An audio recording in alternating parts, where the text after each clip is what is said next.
বিসমিল্লাহির রহমানির রহিম। আমি মোহাম্মদ রাসেল, নবেলিল লিমিটেড। আজকে আসছিলাম নড়াইল কালিয়ার উপজেলায় বাগুডাঙ্গা গ্রামে আমাদের শরীফুল ভাইয়ের লাউ জমি দেখতে। তিনি লাগিয়েছিলেন আমাদের নবেলিনের ফেন্সি লাউ। তো ভাইয়ের কাছে আমরা শুনবো যে লাউ সম্বন্ধে তার ধারণা কতটুকু হয়েছে বা সে কতটুকু লাভবান। আসসালামু আলাইকুম শরীফুল ভাই। ওয়ালাইকুম আসসালাম। ভাই কেমন আছেন? আলহামদুলিল্লাহ, আল্লাহ পাক খুব ভালো রাখছে। ভাই আপনি আমাদের এই কি লাউটা লাগিয়েছিলেন? এটা হচ্ছে আপনাদের নভেলিনের ফেন্সি।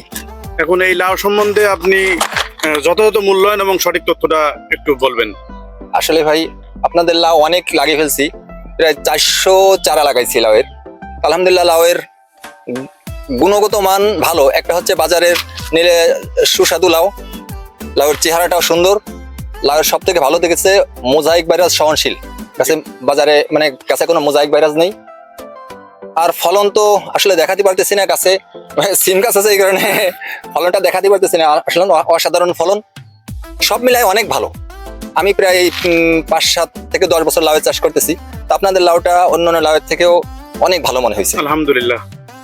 এখন শরীফুল ভাই, শুধু আপনি সর্বশেষ তরুণ চাষি বা তরুণ উদ্যোক্তা, এদের আপনি কি পরামর্শ দেবেন এই লাউর ব্যাপারে?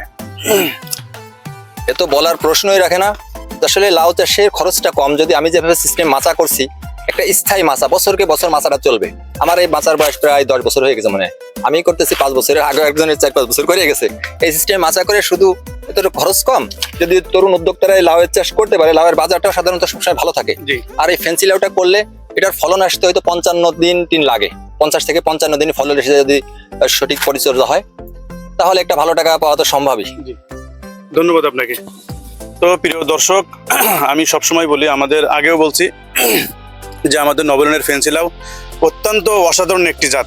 এটা যে কোনো প্রোডাক্টের সঙ্গে চ্যালেঞ্জ করা যেতে পারে।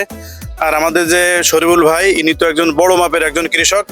তিনি একজন অত্যন্ত ভালো মানুষ, মসজিদে নামাজও পড়ান তিনি। তো যাই হোক, আমার পরে বিশ্বাস করে, আল্লাহর পরে ভরসা করে আমাদের প্রথম পর্যায়ে আমাদের 10 প্যাকেট ফেন্সি লাউ তিনি চাষ করেছিলেন। তো যাই হোক, তিনি আলহামদুলিল্লাহ আবার 10 প্যাকেট লাগাবে। আপনারা হাতেই তার দেখতে পাচ্ছেন, সে একজন সফল কৃষক, একজন সফল মানুষ। আমরা তার দীর্ঘ মঙ্গল কামনা করছি। তিনি যে লাউগুলো আবার লাগাচ্ছেন, যেন এর থেকেও আরো ভালো কিছু হয়। আবহাওয়া তারতম্যের কারণে অনেক সময় ফল একটু কম হইতে পারে, গাছে রোগ বালাই থাকতে পারে। তো যাই হোক, তো আগামী কোনো একটা ভিডিওই আবার দেখা হবে। আর সর্বশেষ বলি, যারা তরুণ কৃষক আছেন, তরুণ উদ্যোক্তা আছেন, আপনাদের নিঃসন্দেহে আমাদের ফেন্সি লাউ, নবেলিনের ফেন্সি লাউ আপনারা লাগাতে পারেন। ইনশাল্লাহ আপনারা লাভবান হবেন। ধন্যবাদ সবাইকে।